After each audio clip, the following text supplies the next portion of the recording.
let's start with my favorite song.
GM? Mic check? Mic check? I know everybody is going to tell me I'm muted, but I'll do a mic check anyways. Muted. Is Santi of course. muted for anyone else? Dude, last time I actually had issues, so please don't. Don't do that anymore. I wasn't going to say anything this time, but you kind of baited it out of me there. Nice. Good morning, Santi. Good morning, Michael. Great to be on stage again with you, sir. How are you feeling? I'm feeling good. Here we are. Third event in 2 weeks. Really, it's probably the 6th or 7th event. We had the whole community week kicking off Star Atlas Summer, but happy to be here. We have a handful of exciting updates to share. I'm getting my last few crafts in right now on Holosim before we really kick things off, but feeling good. Yeah, absolutely. It's been a wild Star Atlas summer, super intense. One town hall every 2 weeks plus community week. It's been, I think, the most intense month ever in Star Atlas, the most active month we ever had, with updates on almost every product pipeline, if not every single one, actually. So super excited for this last one as well. I think we've kind of been downplaying it a little bit, but at the end, a lot of things came together, and this one is going to be a great one. Yeah, completely agree. This town hall agenda will be more of a comprehensive overview of everything across the Star Atlas ecosystem. We actually aren't covering anything Zinc here today, but I think that announcement went well. We had the brew the following week, answered a bunch of questions. Seems to be pretty well received, Santi. I think there's a lot of excitement out there. Yes, absolutely. Mm-hmm. I think we also had that brew that clarified a lot of the questions, but overall, I think everybody is excited about Zinc. For sure. Yeah. Yes. So yeah, guys, we have the third town hall. I think we should spend 1 minute to appreciate the mustache that Michael is rocking today. Look at that. I think Brian pointed it out in the chat, but looking good, Swag. Looking good, man. Yeah, where's Carlos, man? I hope he's here to appreciate this. Drum Carlos, man. Where is Drum Carlos? We need a mustache competition. I'd lose. He has probably decades of experience on me. Not to age him, but I'm sure he has more experience than I do.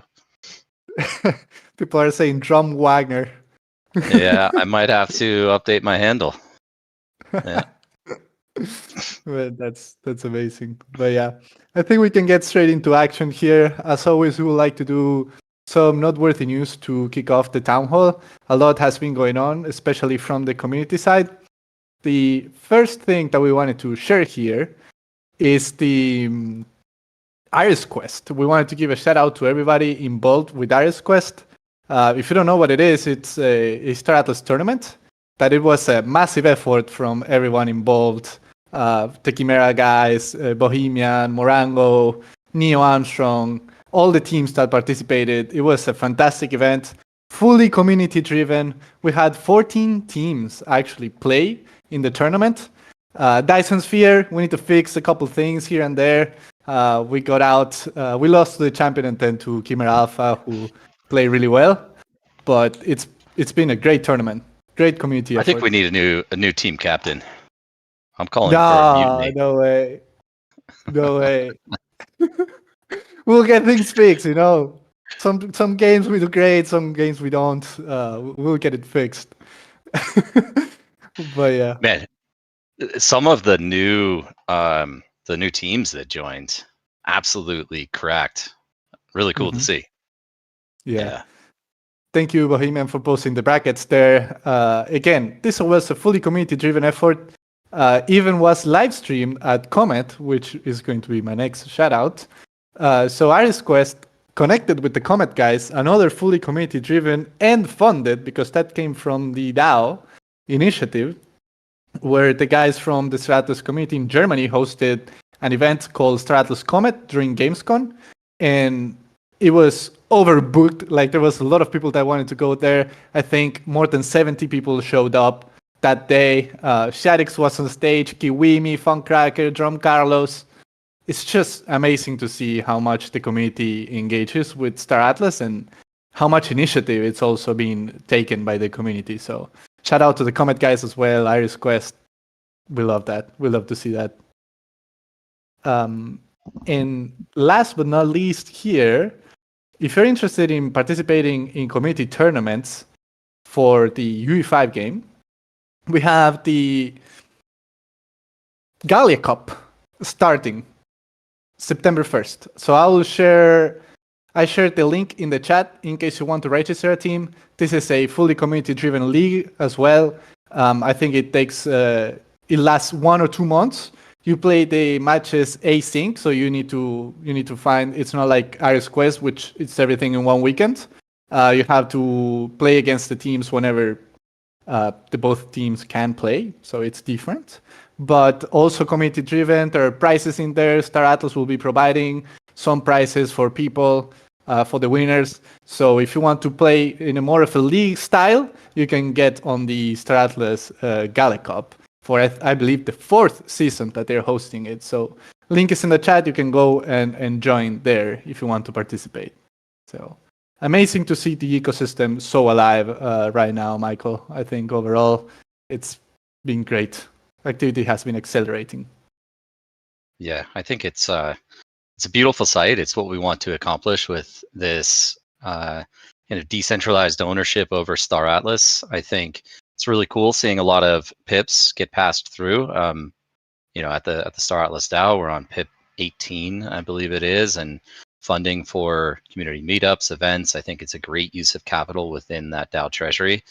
I did want to say a special thank you to the team behind Iris Quest, Brujo, Neil Armstrong, Marengo. They were all streaming for 8 hours, I think, on Sunday, and I know there were events leading up to that. I saw Brian mention that the sponsors didn't get a shout out. I think it's exceptionally cool that there were sponsors from the community going into that event as well. Absolutely. One of the things we talked about this week, Santi, that I think is also really cool is just seeing with that release of, with that latest release in Unreal Engine and all of this competition that's coming up organically in the shooter mode, seeing teams from outside of the core Star Atlas community start to join. Tokenized 360 is one that just comes immediately to mind. And I also think it's really cool that they sponsored that tournament with a $500 USDC cash pool. Absolutely, yes. Right. Mm-hmm. So not only are we growing outside of this core audience here today, but they're coming in, they're contributing value, they're being deeper participants, they're sponsoring these events. I think that's all very encouraging with respect to the future growth of Star Atlas itself. Yeah, for sure. That's another thing that we've been noticing, how much the community is having an impact also in Star Atlas growth and breaking that echo chamber that we've been talking about. As you point out, these new things started happening where the community is running initiatives, events, and stuff like that. And people from outside the native Star Atlas ecosystem are starting to join. So like the T360 community, Solana Gaming participated.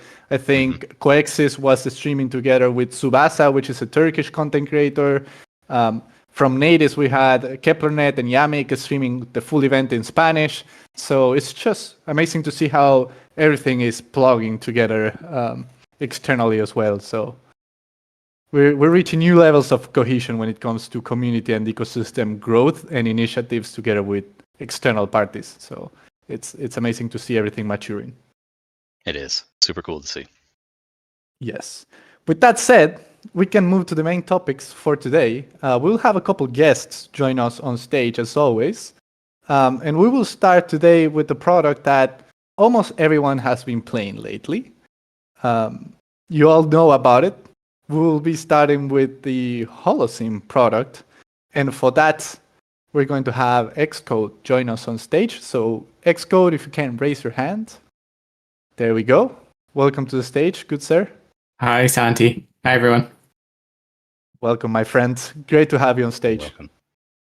Thanks. It's great to be here. Santi, I broke into the top 100 over the weekend, but I've since fallen down in the rankings. But with some of the updates that came out this week. I'm hoping to get Yes. back in that top 100. Yeah, Yes. I dropped out of the top 400 fixing all the bugs. So I'm excited to get back in the top 400. The sacrifices we make, John. The sacrifices man, for the community. For the community. All right, I'll awesome. drop off here for a bit and let you guys take it away. Yeah, sounds Okay, good. cool. Yeah, so where do you want me to start? Do you want to start with the roadmap, or do you want to talk about state of things?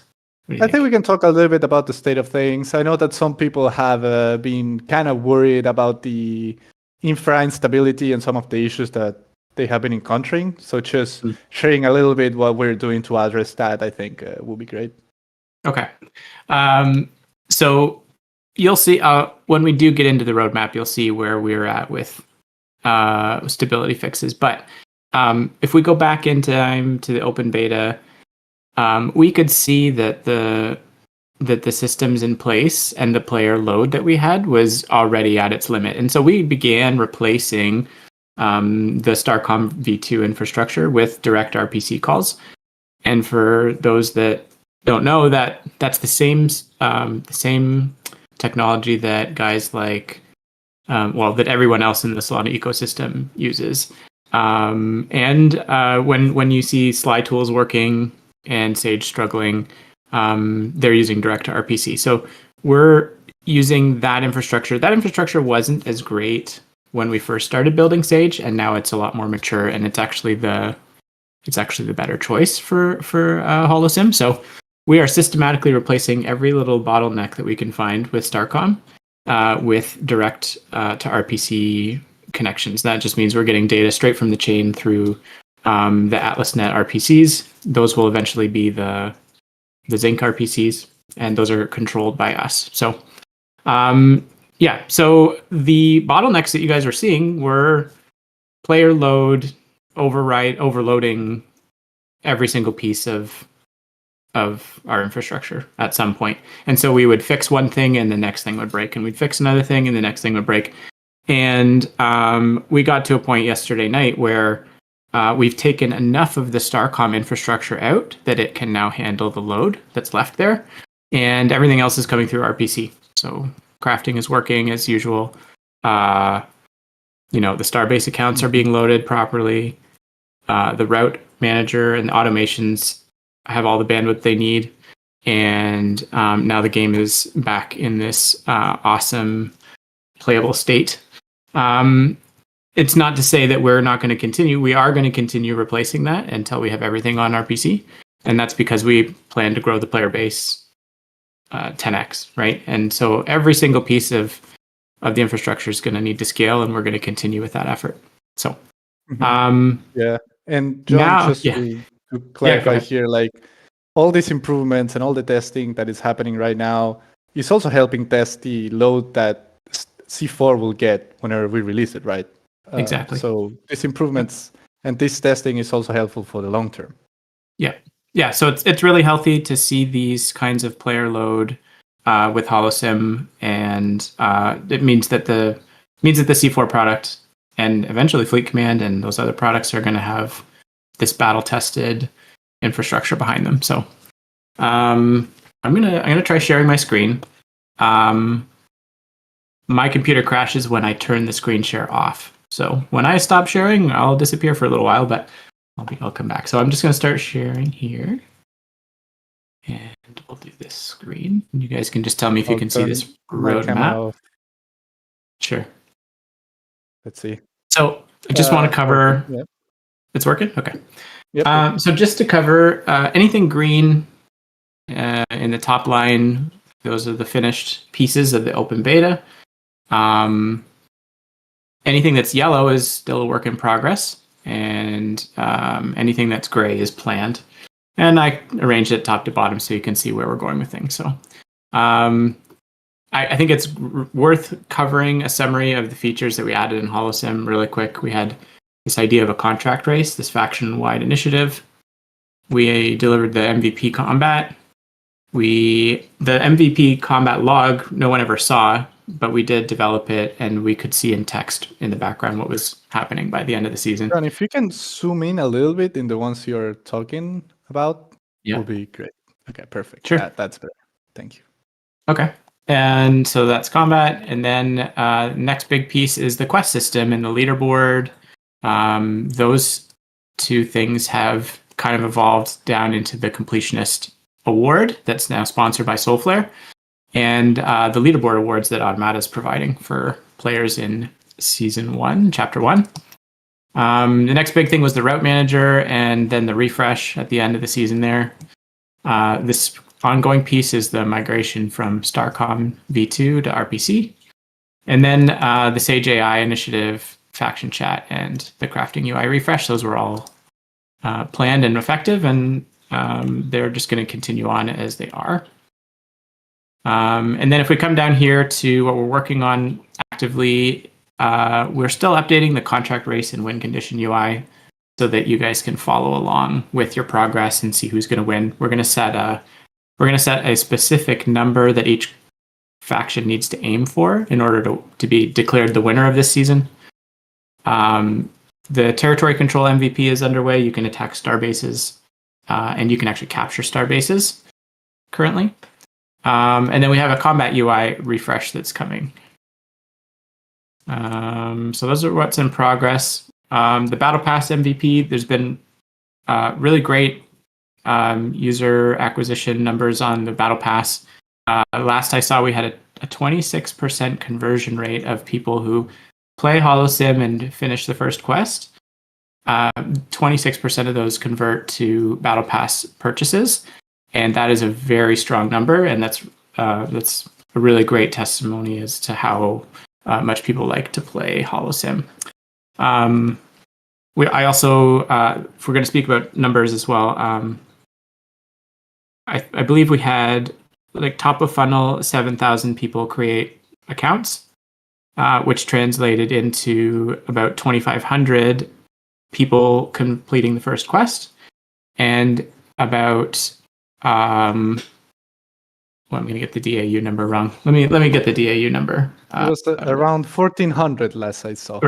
Yeah, okay, so 1,400 average. Yeah, there we go. Thanks, Chris. 1,429 DAUs. So one of our strongest DAU numbers across all of our products. Yep. Okay. So what are we doing next? So, better not. I don't want to zoom out too far. Don't want to go too far. No alpha here. Okay. So chapter 2.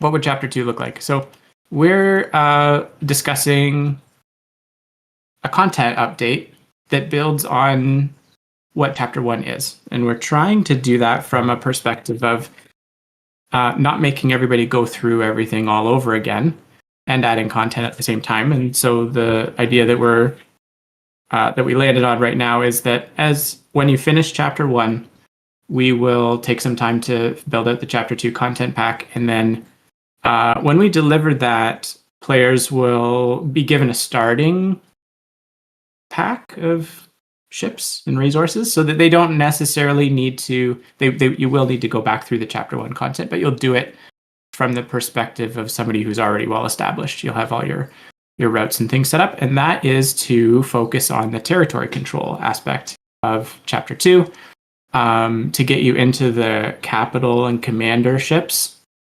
much sooner. So maybe you'd all start with smalls. And then start to work on things like zooming into the map and having different levels of zoom, have different things going on. Then we have the chapter 2 content pack, and then we have this trigger conditions MVP, which would mean you would start, your faction would only start with its safe zone bases. And you'd need to expand, and you need to take over the medium risk bases. And as you take over those medium risk bases, you get points toward the win condition. Starbase upgrades would move from the existing system of these complex built resources to the infrastructure contracts. And so it would simplify the process of Starbase upgrading. And then Starbase upgrading would be part of the win condition. We'd have the enhanced battle UI and all the other things that we've been improving through the beginning of Chapter 1 here. We're also planning to experiment with microtransactions and see how that fits in our ecosystem.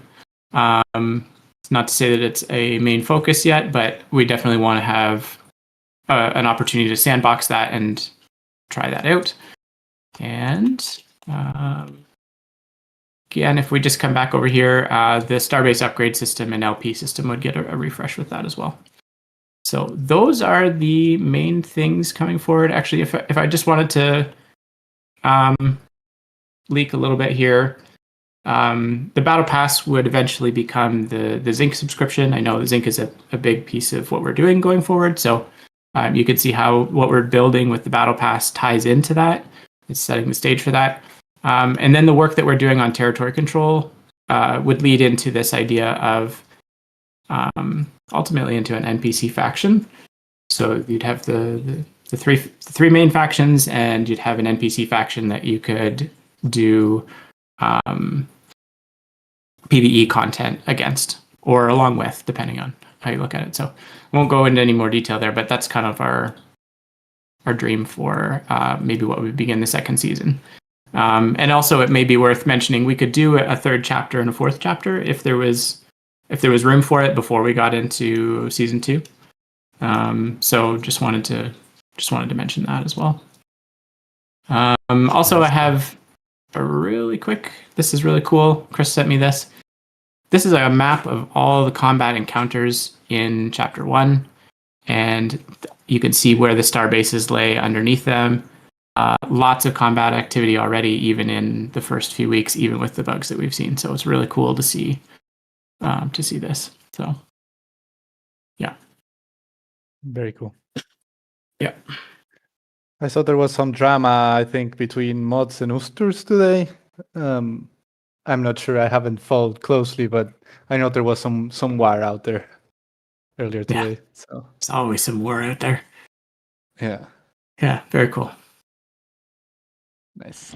John, not to put you on the spot and call you out here, but question, I think a burning question in the community. I know I'm curious myself. So right now with this direct to RPC infrastructure, you guys did not want to overload the RPCs, so you have it cycling through. I believe there's a queue system on user transactions.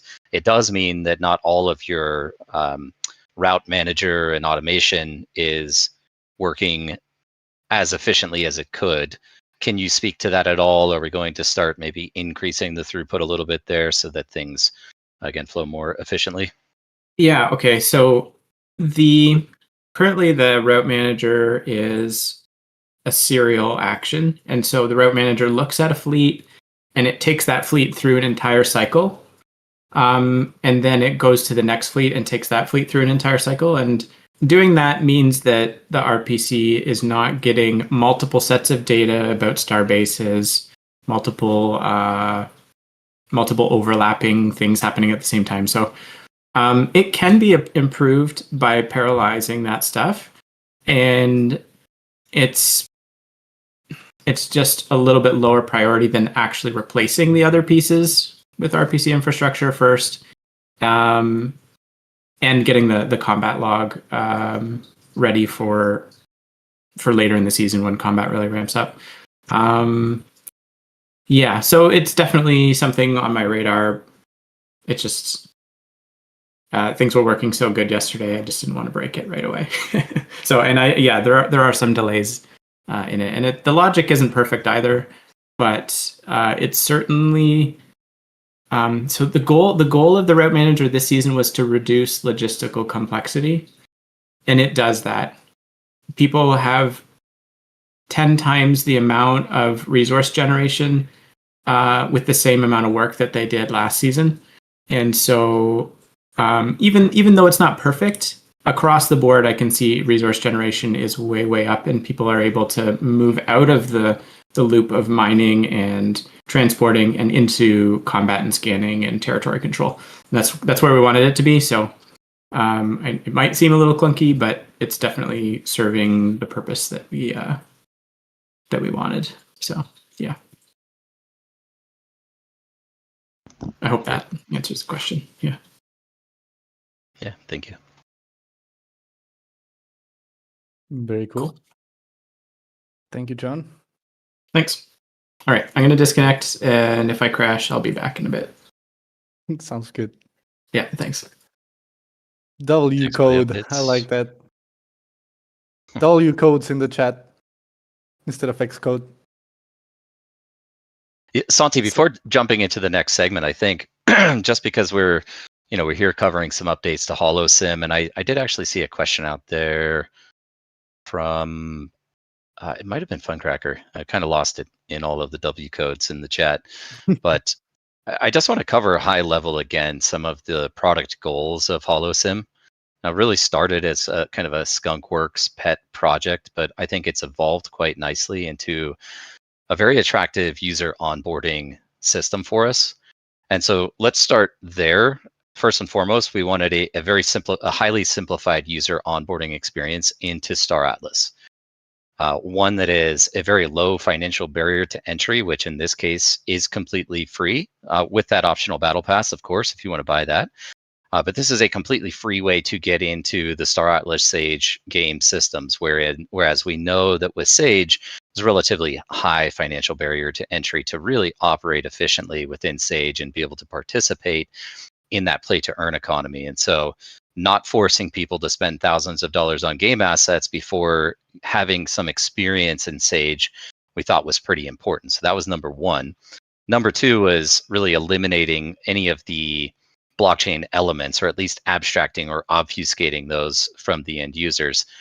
I won't go on my typical philosophical rant of how important I think those things typically really are, but from my perspective, I genuinely think it's important that we educate, inform, and teach people how to use crypto and communicate the benefits of having exposure to the wider crypto ecosystem outside of StarAtlas once we get people in. I said I wasn't going to go on my rant, and then I did it anyway. But I think that's very important. I can't emphasize enough the significance of that to me, but at the same time, we still want to create experiences that don't scare people away, right? And so by hiding the blockchain and the wallet creation in browser all under the surface, that means that not only crypto native people, but a more traditional mainstream audience can get access to this, start playing, and not have to deal with setting up a wallet or a wallet adapter in your browser. And so generally speaking, we believe that Holosim can bring a much wider audience into StarAtlas at in a much easier fashion. That leads to the extension of, well, what are the implications for the StarAtlas mainnet economy? Like, what about Sage? And I do want to be clear, we're not pivoting in any way to, free-to-play game studio. This is really a tool that we think will help attract new people to the ecosystem. I do believe that there's going to be some amount of user conversion onto Sage mainnet. And actually, if I go right back to Holosim, just one of the other benefits are things like the tutorial system, the faction chat, the mission and questing system. All of these are tools that are designed to teach people how to play the game. Those systems are not in Sage right now. So Sage is high financial barrier to entry and also very complex and steep learning curve on figuring out how to play. If you haven't been around for the last couple of years, and you're not in Discord, there's no intuitive way to get into Sage and just start playing. You really have to do some research to figure out how to optimize and play. And so we can remove all of that, get people into Holosim, teach them the core mechanics of Sage, and better prepare them for a migration into Sage mainnet if that's something that they're interested in. If they want the real cash economy access, well, obviously that the potential of earning from any assets is significantly higher when you're operating in Sage itself. So I think there will be some conversion, but this isn't about achieving high conversion numbers. We don't need 100% of the users that are in Holosim engaged in Sage. And so that leads to really the final point, which is we do see this as a great opportunity to create a new revenue stream for Automata, for the studio. We've seen the traction. John covered the numbers. Chris shared some of the numbers.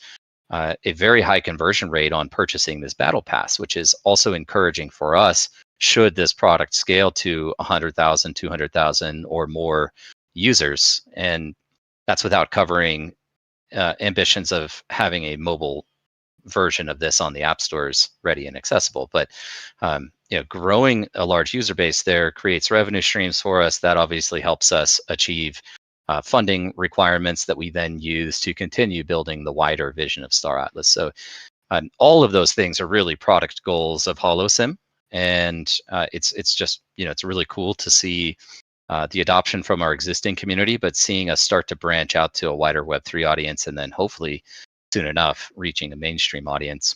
I'll close with one final piece here, which is historically I probably would not have shared, but for the purposes of this town hall, I will cover it, which is this alternative revenue stream, I think, creates a unique opportunity for us to drive value back into the Holosim product, but also back into the tokenomics of Star Atlas itself, of Atlas and Polis.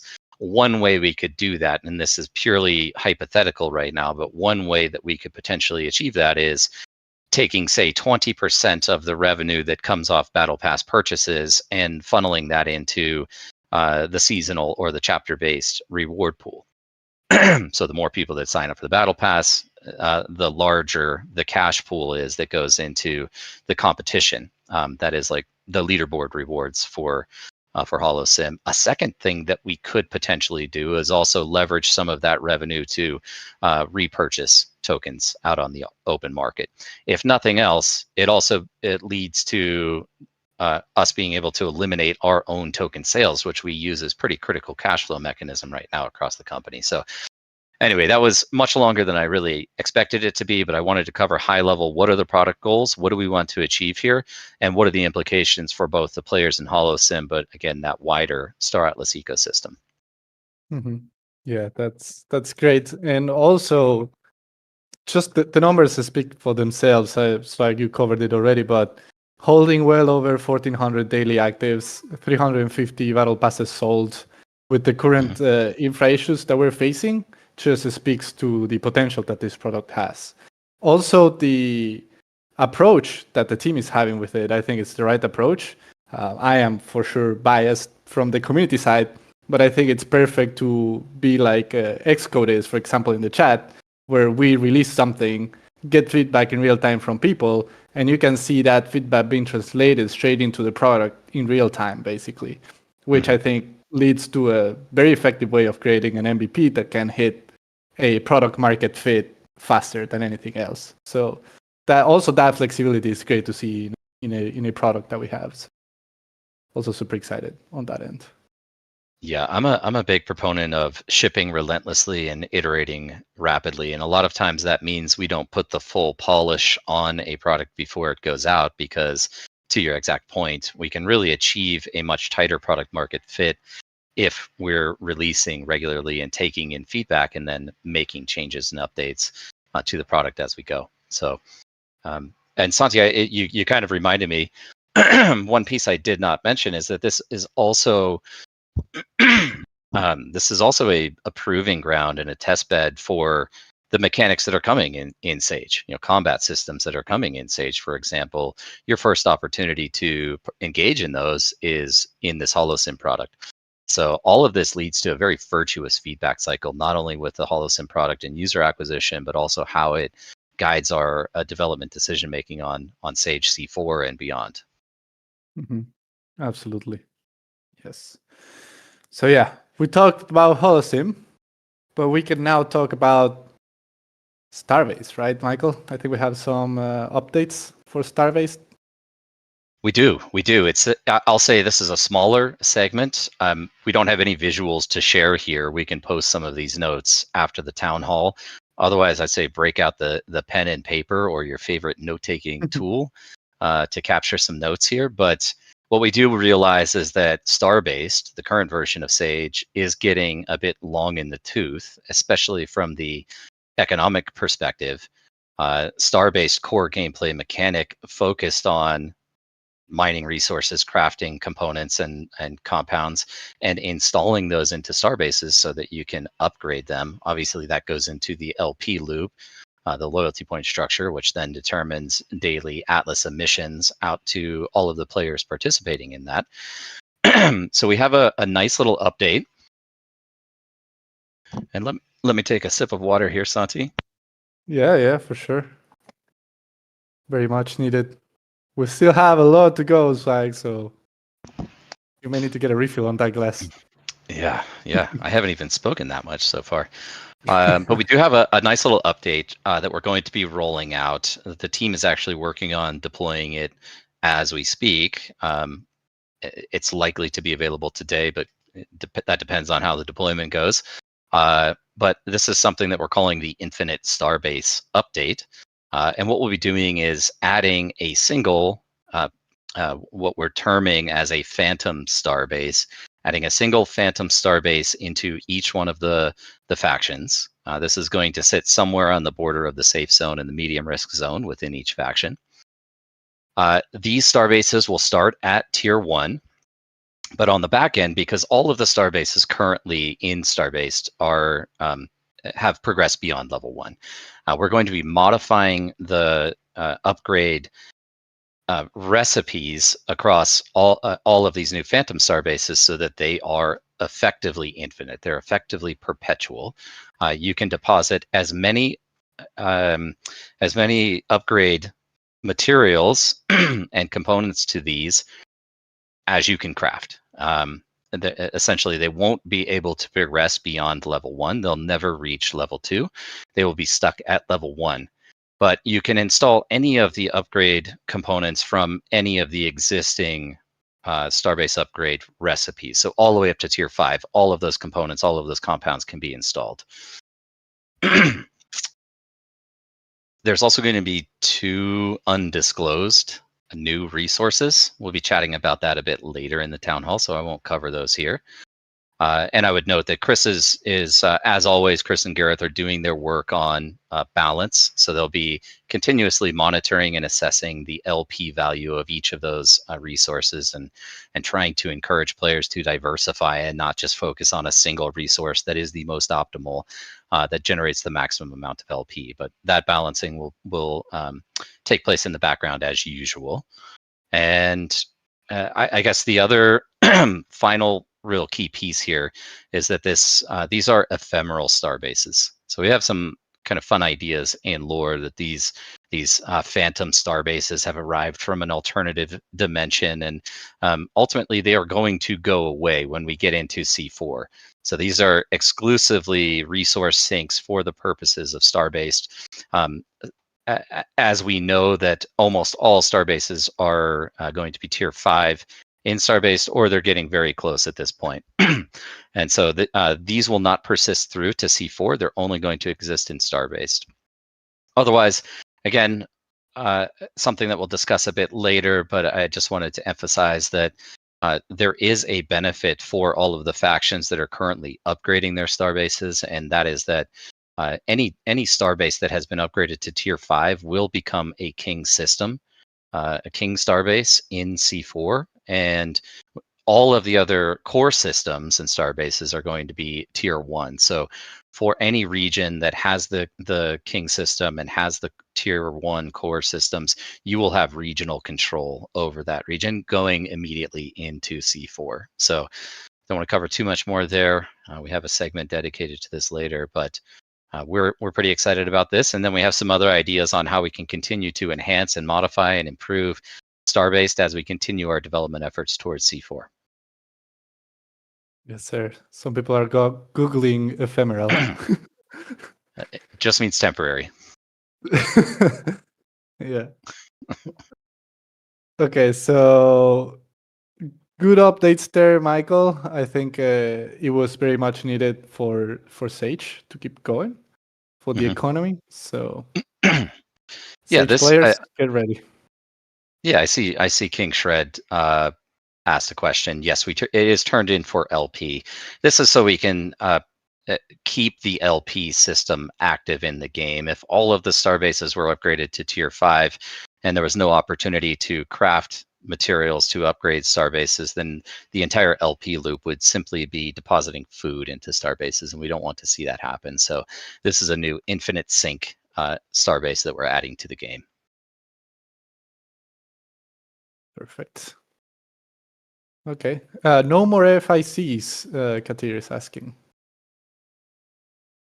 Fix are still going to be in the game, though we have ongoing discussions about whether or not we transition out of those or not. I think if we were going to make a move to remove Fix, it wouldn't be in the immediate term. There's probably a phase out as we start to approach C4.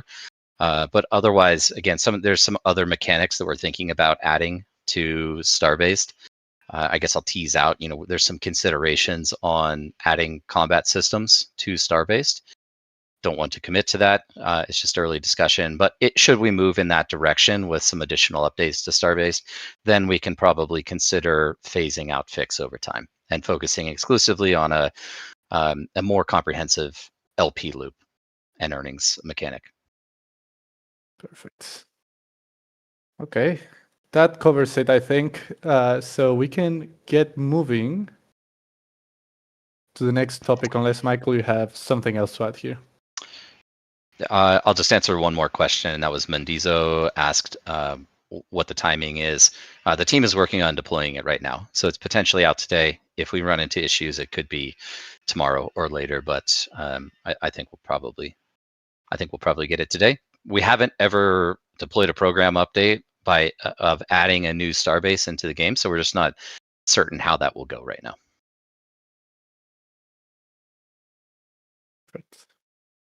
Okay. So now we'll move to the next segment. We'll have two guests on stage for this one. And this is more developer-oriented for a new initiative that we're about to release. So we'll have on stage Brian from our team. Brian, how are you doing, my friend? Hey guys, doing well. First time. First time, yes. Sammy should be joining us. He might be looking for his speak on stage button. Yeah, figuring out how Discord works right now.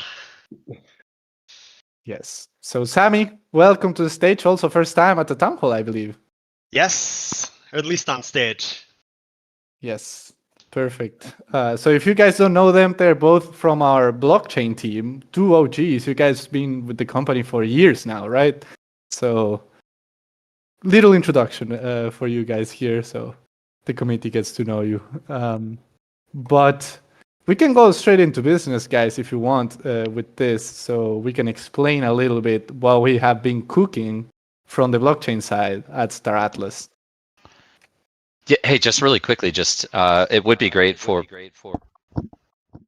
getting an echo there. Yeah. Brian, you should, if you can stop screen sharing right now. Jumping the gun, sorry. Yeah. You need to click, when you click on share your screen, click on applications and only share the application, because if not, we get some echo. Or just mute the screen as well. That could also be. But yeah, Michael, you wanted to cover something? Yeah, I was just going to say just a really quick introduction of yourself and what you guys do on the team, and maybe share how long you've been working with the team as well. That'd be helpful context for getting into this topic. Yeah, absolutely. My name's Brian. I've been working on the blockchain side of StarAtlas specifically since 2020, I guess. 2021. Was it July of 21 that we really started this? But yeah, I've been here since the early days. Worked on like faction enlistment and score back in the day, and working on C4 and the exciting things we have underway currently. Yeah, I am Sammy. I've been here since it's 2.5 years. I think it's been 2.5 years about.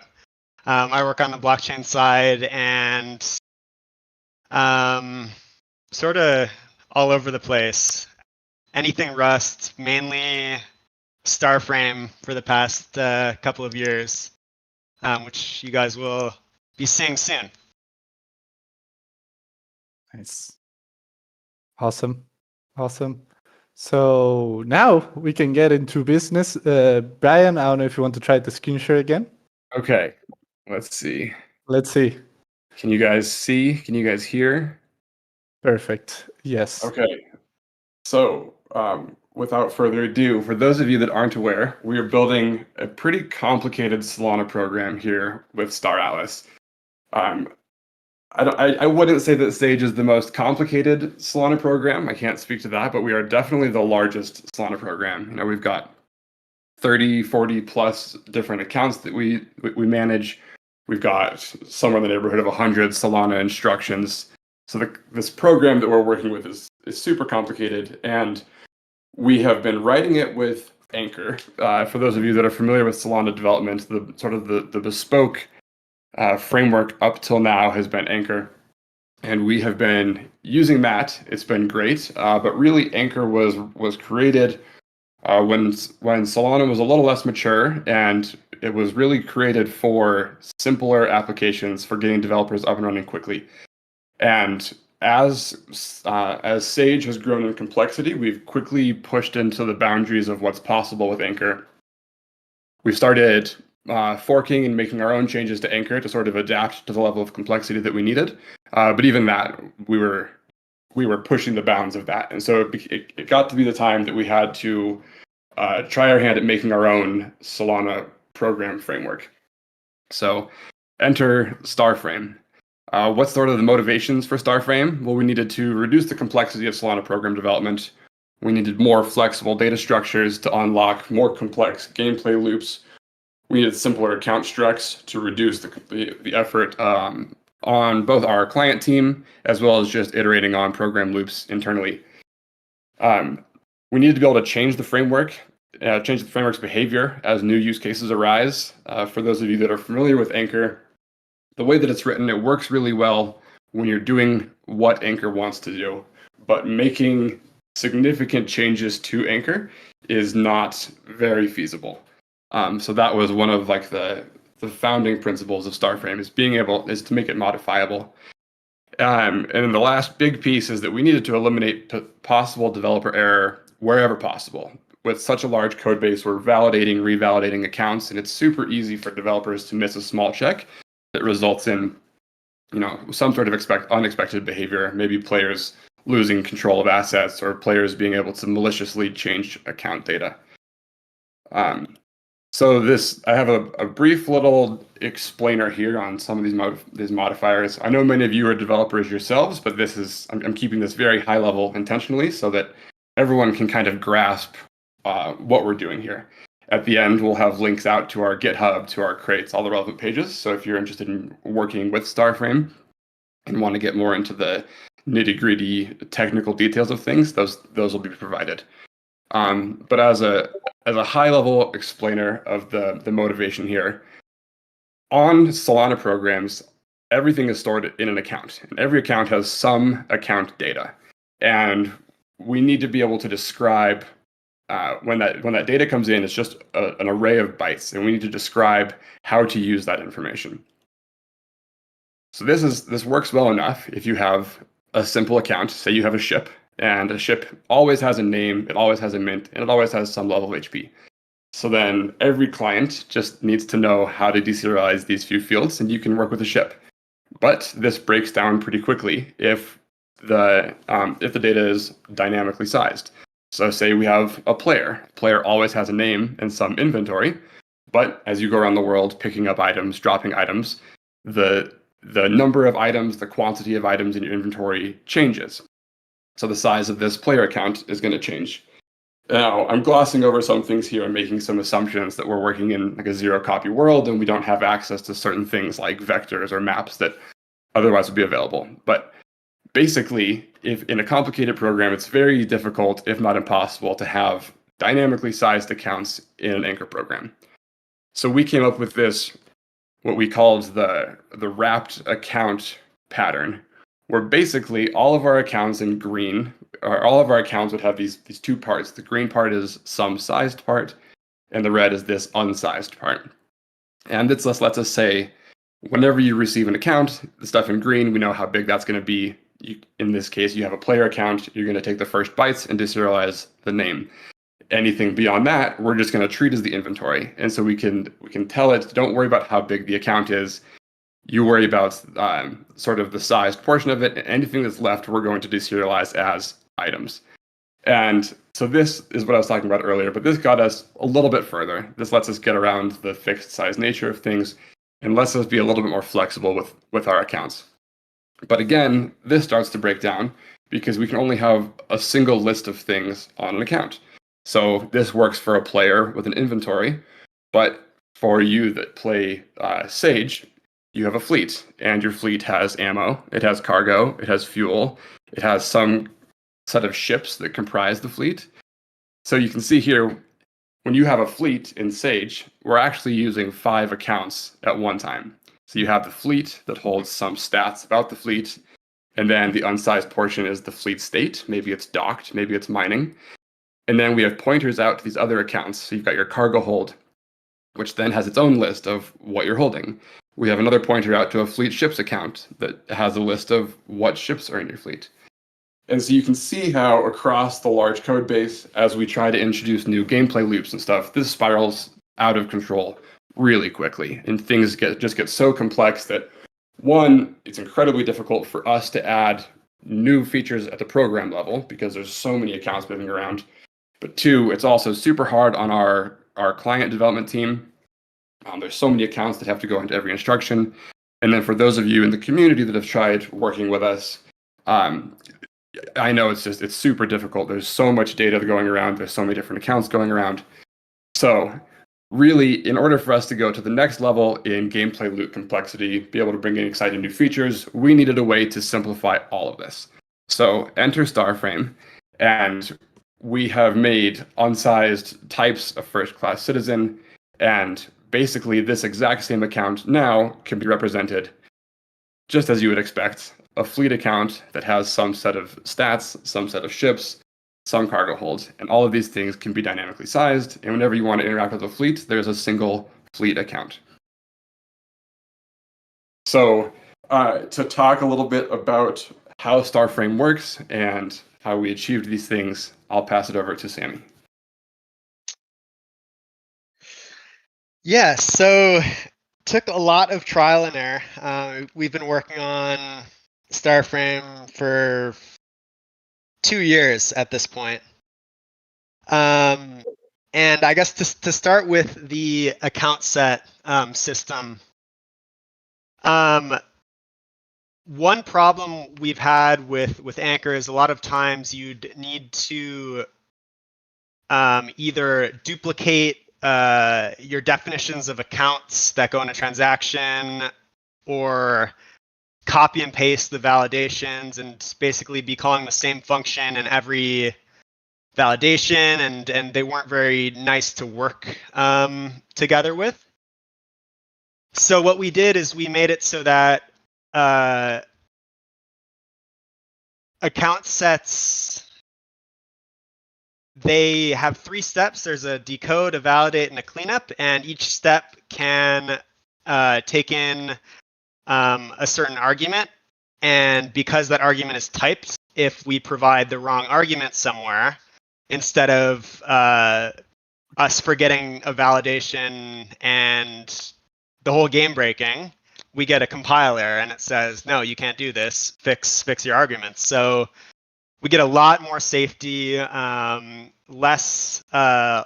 more compilers, but less loss of funds errors, which is a good thing. And I guess in terms of the modularity, Anchor sort of acts as its own programming language. So it's not very rusty. It's good for people who are just getting into Solana programming, but it doesn't, like, you sort of have to go all or nothing with Anchor and use Anchor for everything or not use it at all. In our case, everything is trait based. So you could use the traits that you want, ignore the ones that you don't want. And yeah, it's you're not anchored to one framework. Thank you, IC, for that. And on the unsized type system,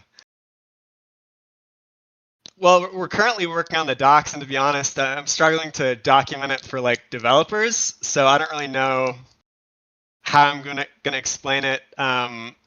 It does a lot of like magic, basically, to move things around, and it sort of just works. And it's great. We love it. Like with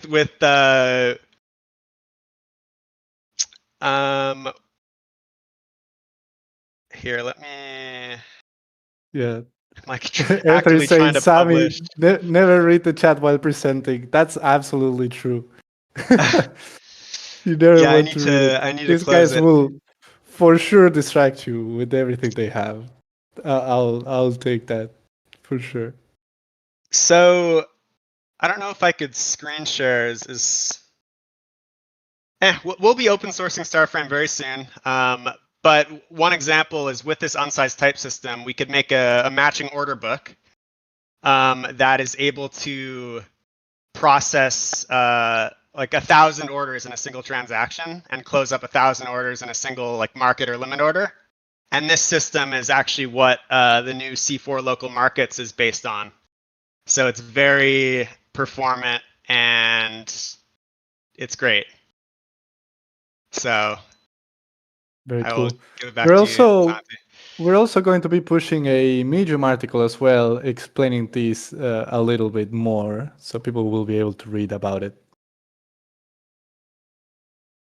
For anyone that is curious about this, Dominic Bain has explained all the technical details himself. There was one more point, guys, and again, I think I might be confusing information here, but as we transition into C4, for example, there's been internal discussion about the elimination of rent on token accounts, and I believe that's directly a result of this new Starframe framework. Am I getting that right?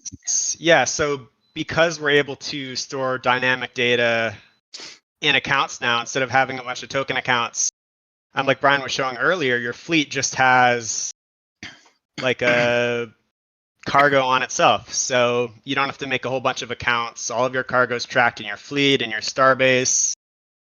And it saves a lot of rent and a lot of our time having to think about all these things. So would it be fair to say that as we transition out of Starbase, all of those open token accounts that have rent deposits right now can be recovered by the users, and then you won't have to reopen those when you get into C4? The only time you would have to reopen those is if you're withdrawing the tokens. So basically, token accounts will start and end at the port of entry. So you'll still have tokens in your wallet.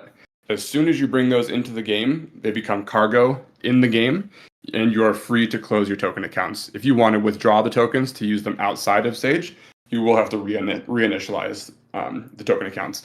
But that said, one of the most common bugs that we seem to run into is user is sending or receiving token, and the other party doesn't have a token account for that. And we constantly trying to address that, making sure that token accounts are being properly checked and initialized in all of our instructions. But this huge class of bugs goes away. Our instructions become smaller. We can do more with the transaction. As Sammy said, less rent. Just overall, it just simplifies a lot of things by using account data instead of actually passing tokens around. Awesome, guys. yeah, the other thing I'll note is Starframe is Pinocchio based. So Pinocchio is the new Solana SDK type thing. It's much faster than what was used before, and we will be the first framework to actually use Pinocchio. So Yeah, just kind of want to wrap all this up by saying that the Solana ecosystem has given us so much. We've worked with Anchor for years now, and we couldn't have done what we've done without Anchor. But it was kind of time for us to spread our wings and fly. And Starframe lets us not only unlock the next level in complexity and gameplay loops, but we think by open sourcing this, we're giving back to the Solana community, and we're excited to see the things that all of these DeFi groups and other community groups can put together with this. I think people are going to be really happy with how simple this makes previously complex Solana programs. Yeah. Guys, great, quote unquote, high level technical presentation. I know the community here isn't necessarily the core audience, but we do have some great developers. I just want to emphasize, you guys said it on the presentation, but we are open sourcing this. And we do think that this is an extremely valuable contribution back to the Solana ecosystem. Just kind of tying this into Zinc too, there was, we knew when we announced Zinc, it was potentially contentious. Is Star Atlas leaving the Solana ecosystem? We're not. I really think of Zinc as being quite complementary. Anybody building on Zinc would obviously have access to this same framework as well, but we do think that this is really a phenomenal contribution back to the ecosystem. It's been years in development. And I'll just, I'll note that this is some of the stuff that takes place in the background that isn't very visible to the community. You obviously see our gaming front ends, but there's a tremendous amount of work that needs to take place and innovation that needs to take place in the background so that we can achieve the this like pioneering trailblazing path that we're taking towards fully on-chain game systems and back-end MMO on-chain systems. So really great work, guys. I appreciate you jumping up here and giving us the overview. Yeah, thanks for having us. Yeah, great job, guys. Well done. W's for our first-time engineers on the town hall. Yes. Okay. So as we mentioned, also a Medium article is coming soon with this, and with more information you can read on Starframe. So I think we are about halfway through Swag here. Couple of big segments still coming up, yes. Biggest segments probably coming right now. So good moment now to go for a glass of water, some beer, whatever you enjoy while watching a town hall, because we're getting into some specifics here. Moving on right now to Unreal Engine 5. And for that, we'll have a well-known face in the StarAtlas community speak about it. Dominic Bain, welcome to the stage, brother. Yo, what's going on, everybody? I have an exciting segment today. So I'm actually juiced to talk about it. Let's go. Whenever you're ready, sir. All right, let's do it. Okay, guys, so I have the extreme pleasure to talk about the UE5 updates in this town hall. So thank you, Chip, for allowing me to do this. First of all, new patch. First thing I want to say, new patch coming later this week. So you guys can expect a new patch coming later this week. And I'm going to get into that specifically, what's coming. There's also, of course, going to be patch notes. I'm going to be going into the highlights here just so we're not so I'm not taking like an hour here going through every single little patch, but I'll go through the highlights really quick. But just know there is a new patch coming later this week. So super exciting stuff. Let's get into those major highlights really quick, though. So the first major highlight, and something that I know a lot of you have been asking for because there's been a bug with it for a bit now, is there will finally be hardware wallet authentication. So you'll be able to actually use your Ledger wallet in UE5 again, which is going to be fantastic. Thank goodness. I know a lot of you have been experiencing that bug. Secondly, for all of you who have been playing the game, we've had a lot of people playing our shooter mode and a lot of people playing a lot of it too. Shout out to those people who have been playing every day. We have some balance updates happening to the shooter modes, so I'll kind of go through those as well. There's going to be a shotgun buff. I won't go through every single little thing that's happening, but for example, the shotgun buff is going to be an increase in shotgun damage and projectile size, and we're going to reduce the range slightly. But that's going to be one of the things. We're going to be kind of completely changing how the Gatling gun works. If you guys have been playing, you guys know that the Gatling gun is actually not the best power weapon, to put it lightly. So there's going to be some great changes to the Gatling gun. It's going to shoot while it's spinning up. We're increasing the damage, etc. You guys can see all this stuff in the patch notes. Heavy weapons will no longer start with ammo. So for all of you who have been terrorized by snipers in Arena, It will no longer, I mean, it will probably still happen when they can pick up the ammo, but not off the start anymore. So snipers will no longer be starting with ammo. Any other power weapons will no longer be starting with ammo. So that's a great change. I'm looking forward to that. And improved team balancing. So you'll no longer be able to choose which team that you'll join until after a round.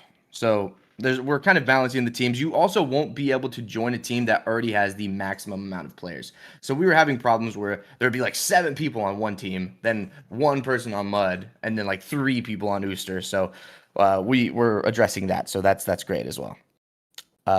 Let's see. Something that I think is great is some addressing some of the issues that was causing jittery character movement. So when you guys were walking around or running around or boosting, there would be some jitters that would happen. It would look a little buggy. So they've addressed some of those, which is great. Another cool one that's happening. And if you're following Chipto on X, you guys should definitely follow Chipto on X because he's posting daily devlogs, which have been absolutely fantastic. You can now descend while in hover mode. So if you press the crouch input, you can now descend while you're actually boosting, which is fantastic. It feels really good. And then the last highlight I want to say before I get into the big one is we're also adding spectating support to racing. Swagner actually just linked Chipto's X, so go follow him. Seriously, it's amazing, amazing stuff. He posts almost daily. If not daily. I'm pretty sure he's actually posting daily right now. So shout out to Chip. Yeah, exactly. Okay, and then I have the extreme pleasure of announcing something absolutely huge. You guys have seen it already on the Galactic Marketplace. There is a resource called Ink on the Galactic Marketplace. What is Ink? I'm glad you asked. Ink is a new exclusive resource only in Unreal Engine 5 Star Atlas. You can only get it from playing Star Atlas in Unreal Engine 5. So this is basically the first time that someone is able to earn while playing Star Atlas UE5. This is one of the biggest announcements we've ever done. In my personal opinion, I'm so excited for this.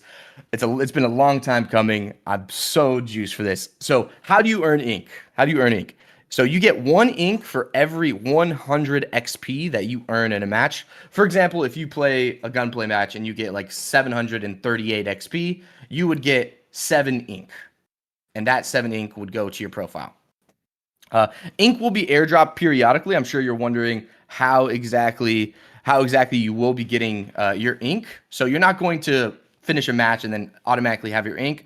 You want to be able to actually control ink and make sure that there's no one who's exploiting anything. So we are going to be doing periodical airdrops.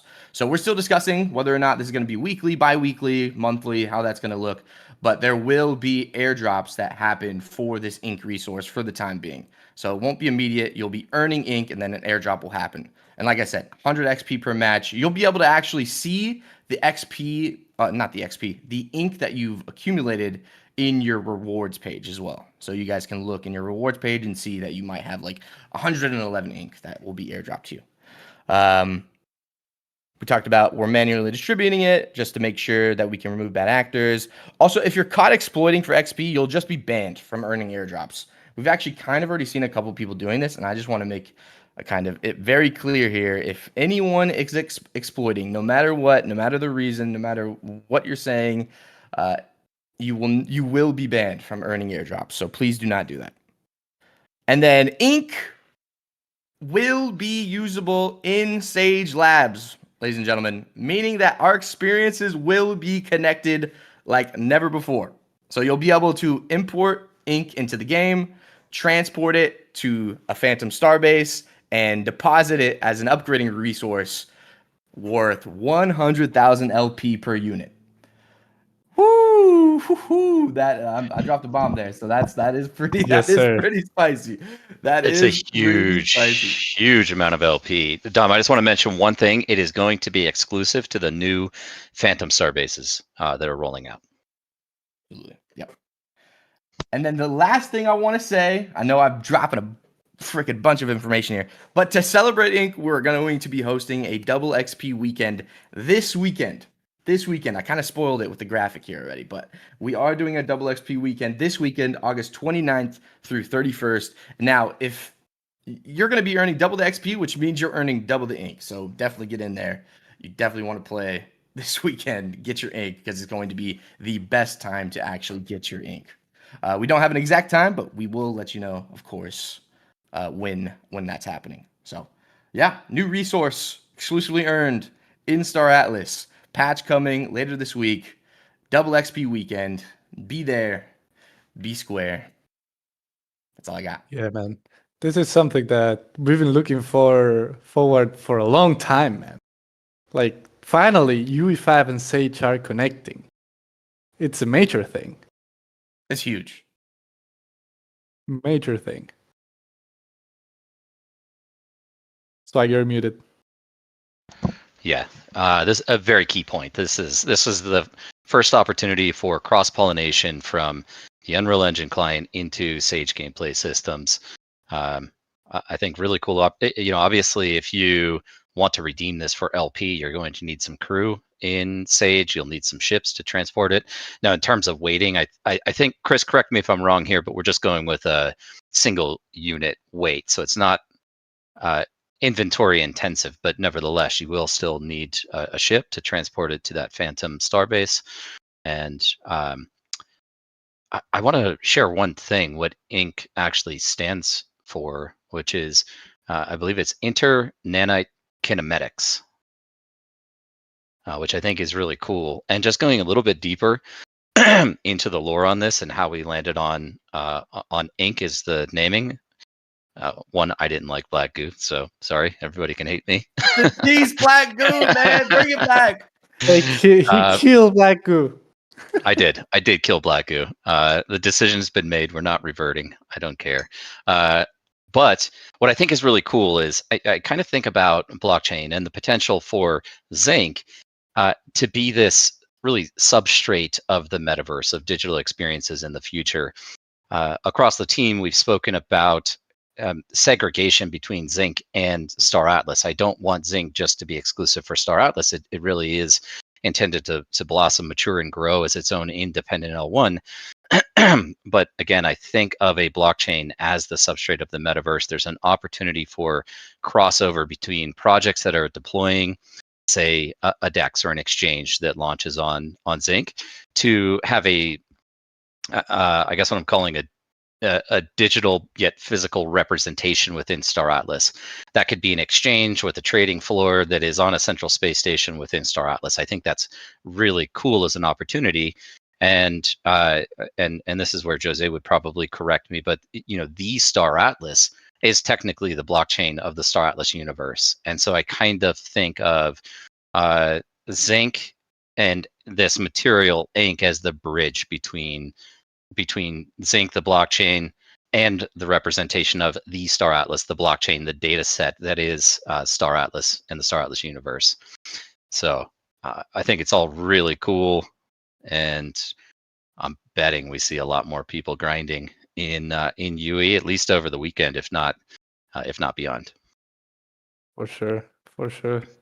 Just said you leaked with that one, so there you go. There you go. That's been out there.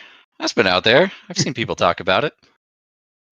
Yeah, maybe. I don't know. At this point, we cannot even process what's been out there and what hasn't. So it happens. If it was leaked, there you have. Seen in the internal chat. Hey, I saw people talking about it because the last cinematic we released, she mentions the Star Atlas. Anyway, forget I said anything if that was a leak. Cut this segment from the recording. Yeah, nothing happened here. We move on. But yeah, man, amazing. And I think we're going to see an increased level of activity this weekend. I just bought the new PC, so I'll be playing in there, hopefully at a better level. But also another thing, don't be caught exploiting. You will be banned. You will not be able to earn again in UE. So just saying that, it's also easy to detect, so don't exploit, guys. So yeah. Okay. I think that covers it. That's a huge news. I think a lot of people here in the community have been expecting it for a long time. So fantastic. Yeah. Rip Black Goo. Hashtag Rip Black Goo. We have ink now, which is clean. I have to admit it is a clean name, Michael. I'll admit. Internetite kinematics. Just sounds really cool. Mhm. So yeah, now we'll keep moving. That was not the last part for this town hall. We'll actually talk about C4 now. And for that, we're going to get two guests on stage. So we'll get our CPO, Danny Floyd. Danny, welcome to the stage. Hey, everybody. Hey, Fan Santi. favorite. Welcome. Danny, great to have you up here. Yeah, man. Thanks. Hey, guys. Yeah, and I don't know if anyone else knows this, but my brother, Joseph, another brother, he'll be joining us for this segment. The company is overrun with Floyds. Sorry, Joseph, cut you off there. There's a lot of us. It's okay. We have 5 more. Okay, so anything else, Santi, or? Not really. I think we can get into it. I think we'll mention it right now. I think, Michael, what do you think? It's a little surprise that we could for the community. I'll let you introduce it, Michael. You probably do a better job than me. But before the guys get into it, I think it's pretty cool what we're about to share. Oh, I don't want to steal any thunder here. This is all entirely Danny's work. I'll let him make the introduction of what we're covering here today. I mean, you guys saw this on a previous town hall when we were covering, a lot of different topics, but C4 was a highlight there. Danny, I'm hesitant to reveal the domain immediately, but you know what? Make an executive decision, and I'll let you just take it away. All right. Sorry, I'm a little coffee today, but yeah. So today, I mean, yeah, we looked at this before, and the last time I was in Greece, no longer there. Got a much better internet this time around, so I think this should be a nice, smooth demo. Anyway, the point of today's demo is to show how far we've come with those Sage Editor Suite tools. And I'll go ahead and start sharing, actually, because that's where the fun comes in. Hang on, let me move my Discord. Here we go. All right, is that coming in? Yep. Okay, cool. So I went over the Sage Editor Suite last time. It was like some internal tools. There were some available that I could show that are advanced somewhat now in this current state. But there was also a whole section that was coming soon, which is gone because we're done with all the tools, and we've been building all the actual system design stats and how everything's working now. So these tools, and actually I'll go ahead and switch to zinc green to have fun with the theme of the day or the month.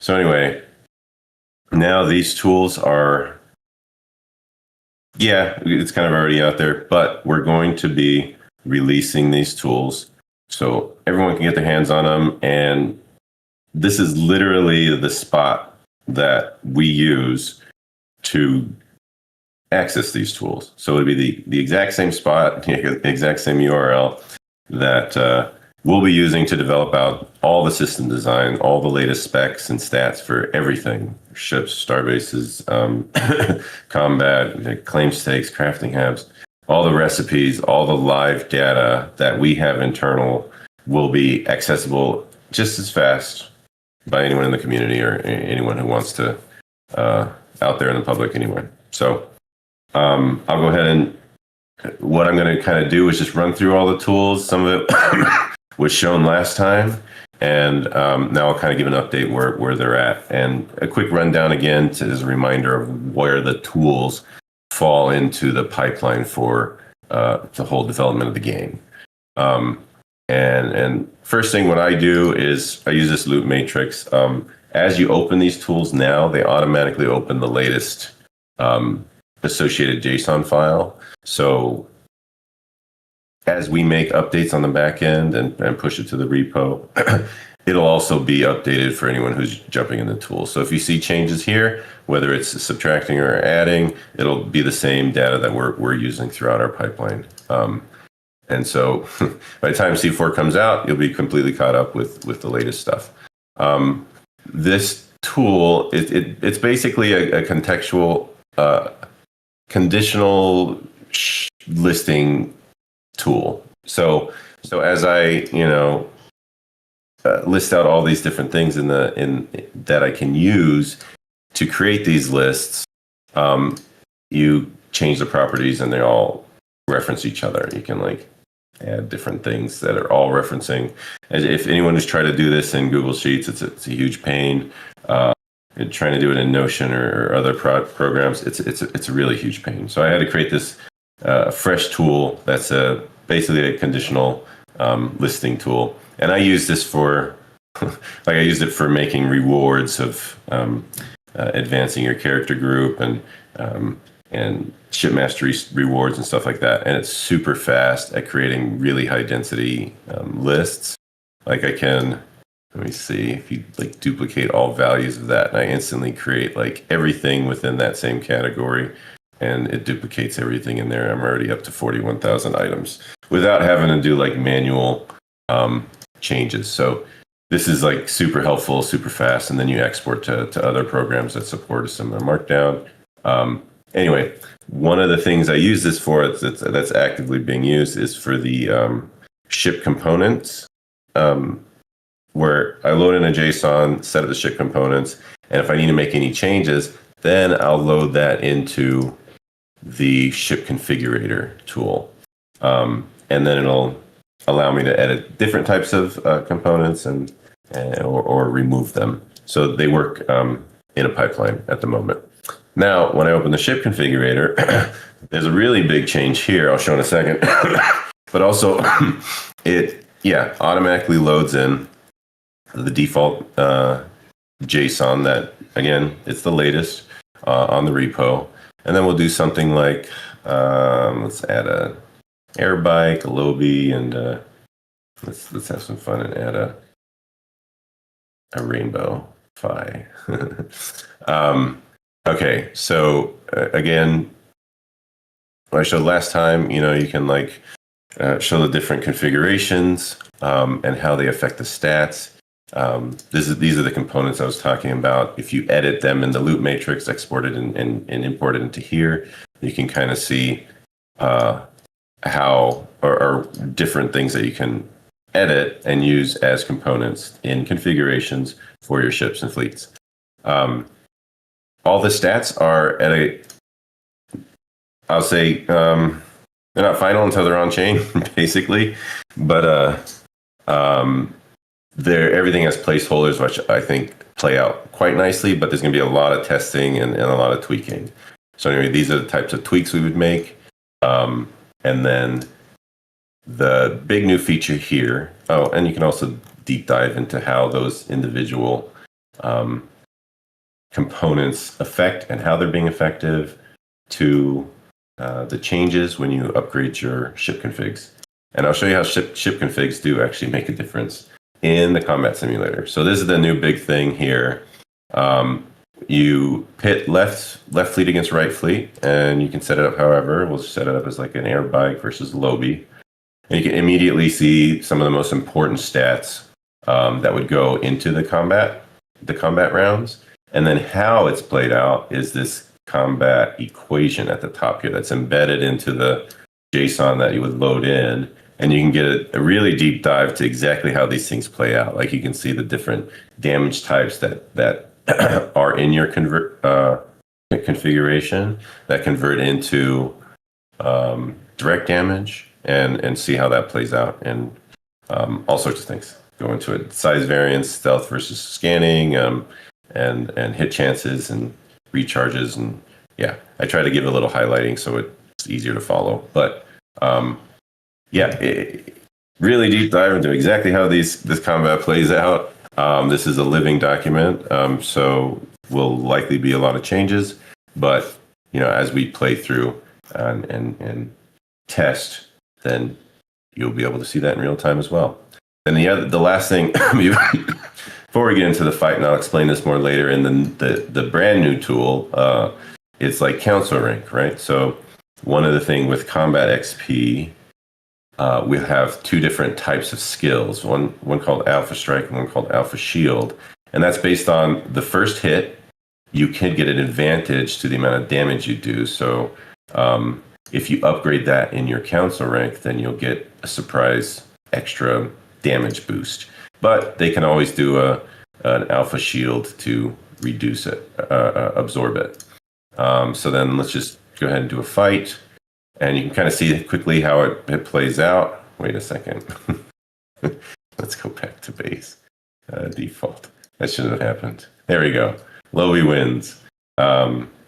So if we fight 1,000 times, we can see Lobby wins 100% of the time, obviously. Lobby's much bigger. But we can break that down into exactly why that's happening. And it gives some interesting little tidbits too. Like I said, there was size variance, and a smaller ship is harder to target. And you can see the exact numbers for that in the round by round. You can see there was no Alpha Strikes or Alpha Shield absorption. And this is kind of like setting up the combat configuration. And then it goes round by round until somebody wins. And you can see when the damage took place and when shields absorb damage and etc. And then all the way down until somebody win. So looks like there were a lot of, let me see, was there misses? Missed due to size difference, 73% hit chance because fighting a smaller vehicle. Now, like I said, if you change configuration, this is a little OP at the moment. Let's see. So we fight. Okay, that's too OP. I'm adjusting these things. But even just bumping up your configuration to tier 1 components across the board, in this simulation, Airbike is winning half the time. And then you can also see why. Some other interesting things that we can show, like let's move to a different type of combat type or damage type. So Grey Goo. Let's do Grey Goo for Lobby as well, because what happens in the configuration is if you damage with Grey Goo weapons, you also have the counter to it. So the healing nanobots are also part of the configuration. You'll see how that plays out. And then just for fun, let's put like some absorption in here. And we can see how this plays out. You can see tier 4, Alpha Strike, right still won, but you can see why. Alpha Strike took 40% damage, but the Grey Goo was interesting. And we can track that attack versus absorb and how it wins. Let's see, over 1,000 times, still wins. Okay, now let's change to a Rainbow Phi, and let's put a tier Airbike 5 versus Rainbow Phi. Yeah, let's see. Such a fair battle. Let's super buff it. You can do 40%. How many 40%? Okay, let's see who wins. Okay. Rainbow Phi still wins 100% of the time. Okay, fair enough. What's interesting too, let's see how many. Oh, it only took one. Oh, how did it hit? Oh, it only took, let's try again. Okay. Really effective Rainbow Phi.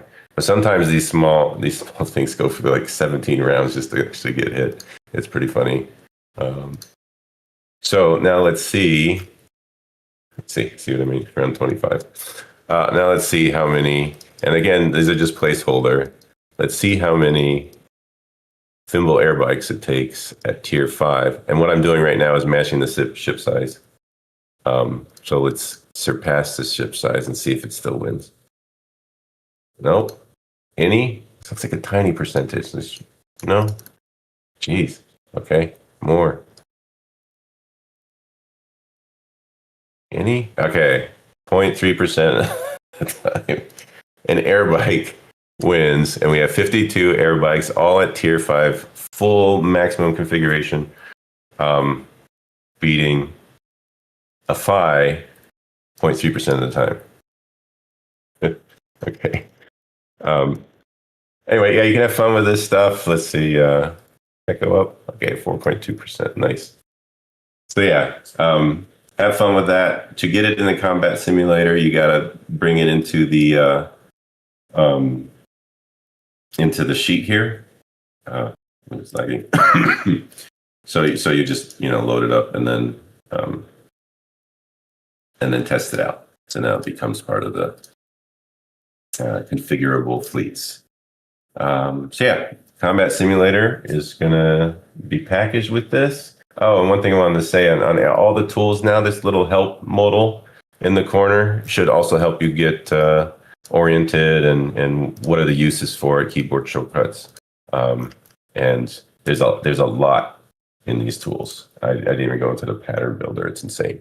Okay, so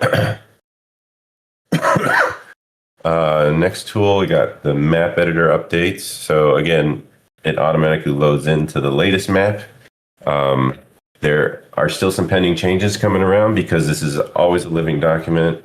And we're changing how resources are getting distributed. For example, like with the claim stakes, we want to make sure as people upgrade their claim stakes, they can have proximity, access to relevant resources to building these buildings and upgrading these buildings. So we don't want to make people travel around too much unless it's like, really exotic stuff that you do want to travel maybe halfway across the galaxy to supply it.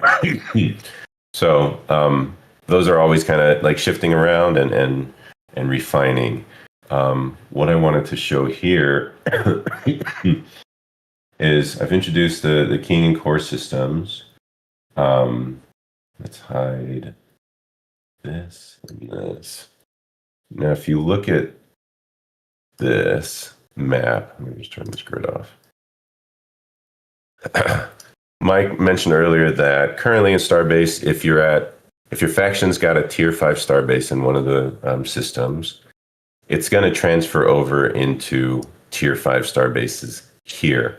Now you can see this is simulating as if all systems have a tier 5 Starbase currently in Starbase, what it would look like. So the current live map looks like this, if that's the case, which it looks like we're tracking for that to be the case.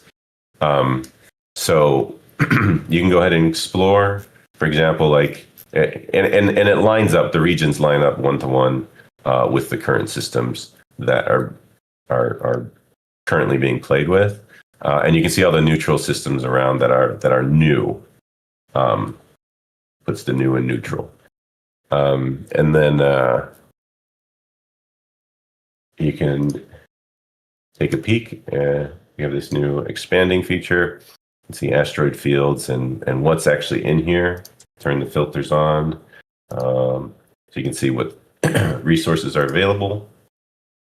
And you see the tier 5 Starbase. And within that same region, because Oni owns this because they're tier 5 here, the numbers are going to be different. But not only do you get the tier 5 king system, and king system means it's got the most links out, as you can see, it's got the most warp lanes. And then core systems are going to be higher density of resources available. And these will all be Starbase tier 1. So Oni will own the king system and at least 60% of core systems to get you the full region. But we're not giving 60%, we're giving 100%.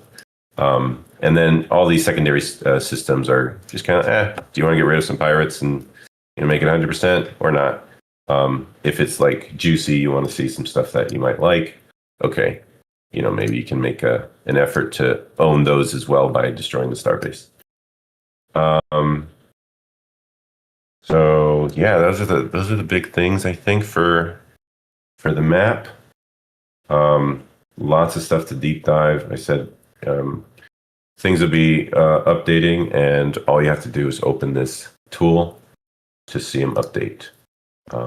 Yeah, I think that should be even emphasized even more. Like, we're literally opening access soon to this, so you guys will be able to see what's going on behind the scenes and in real time how developers update the stats.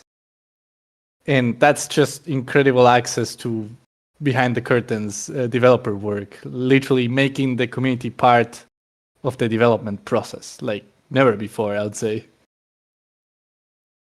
Yeah. Definitely. Yeah, you guys would literally be accessing the same dashboard that we are for building out the tools, day in and day out, just coming back to this home page and choosing tools and tweaking. And one thing that's also probably worth noting is this will be tweaking all the way up until launch. These system designs aren't holding up anything in development. So we're able to build these out and refine it, and then they can just pump that back into the game and to test. So we can go all the way up till to launch to be tweaking, and that's what the testing phase will reveal as well. That's a good point because I already saw comments like, "Oh man, 50 airbikes can kill a fee. What is going on?" So balancing is expected here, right? And like stats will change, things will change. You're literally getting access to behind the curtains dev work. So yeah, especially the combat simulator. Don't go out and buy 50 airbikes and think you bought a $5 million fleet. And thanks for the question, Van Zen. Yeah, I just got a little little cough, but overall I'm feeling energized. But yeah, I've put placeholder stats for everything as far as all the components and the configurations and for all the ships, but it is not tested at all. It's now at the point where it's easy to tweak things. So, oh yeah, 52 airbikes can kill a FI 0.3% of the time. Well, okay, what do we want that to be? 0? Then we'll adjust, the amount of damage that certain configurations can actually do and stuff like that. So we're at that point where we can manage that. I'll skip over these three here. Claim stakes, crafting hubs, and crafting recipes. Those are what Joseph's going to demo. One thing I will say about them is they work all as one tool, basically. We redid them because now it's its own contained supply line. So what you build in claim stakes, those resources that you get out of that go towards your crafting hubs and the crafting recipes. So it's all one sort of simulator that you get to play with. And the last thing I'll show, and Combat Simulator, it's embedded in the ship configurator, so I don't need to show that. But the last thing I'll show is research nodes. Now this is council rank system, basically one of the C4s. It jumps right, it loads in the latest again, and then jumps right into simulator mode. So how this works is these are skill trees for all the different careers and for the council rank. Spending renown. So you spend career skill points in all these different trees for each career. I'll go ahead and start. This panel here allows you to simulate earning XP. So I'll put that at 8x. And so say I set up some fleets to go flying around or do some scanning or mining, then you're earning XP, right? Building with claim stakes, crafting, and combat. Let's just simulate that I'm doing all this stuff, right? So now I got 1 point in data running. So I'll go look at the data running tree, and this will all be. I intentionally made this like a simulator mode to get a feel of what it's like to browse around the skill tree and, looking at different, and there's my first renown, I'll explain that in a sec, and looking at different skills. What do I want to upgrade? And combat scanner, and there's little, if you hover over it, there's some details at the bottom. Scanning patterns, what do I want to upgrade? So I'll just upgrade these since I got a few points. And then you get a feel of what it's like. You got the noise, you got the VFX to kind of just understand if it's fun in the game. And we already had to make some tweaks. At first, it was like every single career, you get a renown and you can spend it on council rank. But that felt like it cheapened the experience overall. So we made it now you have to earn 6 different career points before you get 1 renown. And then now I've got 3 renown points, so I'll go and look at my council rank stuff. So what do I want? Plot ownership. Let's see. Do I want residential plots or productive plots? Let's make it so I can start using tier 3, tier 4 production plots. And then you kind of look at like what's being unlocked in here, and yeah, get a feel, look around, see how you want to spend XP, because a lot of people playing Starbase right now already have XP. So that'll be, well, we haven't figured out the conclusive conversion of the current Starbase XP to C4 skill points, but at some point it'll convert over. Once you jump into C4, you'll already have spendable points. And that's relevant for certain things like, hey, you're flying around ships right now, maybe you're flying around capital ships, and when council rank is introduced, it's actually going to wipe that out. But if you have pilot XP and you get converted over to some pilot points, now you can just quickly level up to capital and you're instantly flying your capital ships again. So fun sort of conversion over. You're not wasting your time earning XP at the moment in Starbase, even though we're resetting things.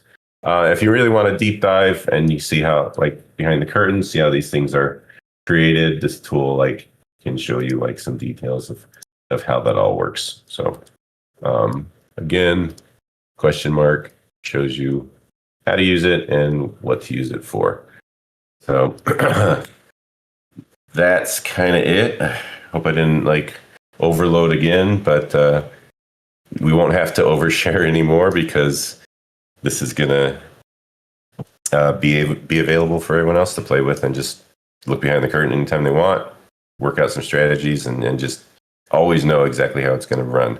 Now, I'm going to go ahead and hand over to Joseph, and then one more announcement after, one more small announcement of where to go for this, and then we'll go live. So have at it, bro. All right. Thanks, Danny. Let's go ahead and share. See if I can do this right.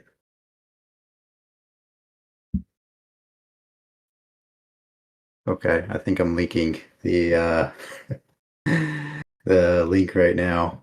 Apologize about that. Danny, that was okay to do, correct? Yeah, it's not live yet, but yeah. Okay. Yeah. All right. First time town hall. I'm sorry about that. All right, so we'll go ahead and dig into these 3 tools. Like Danny said, they are sort of integrated with each other.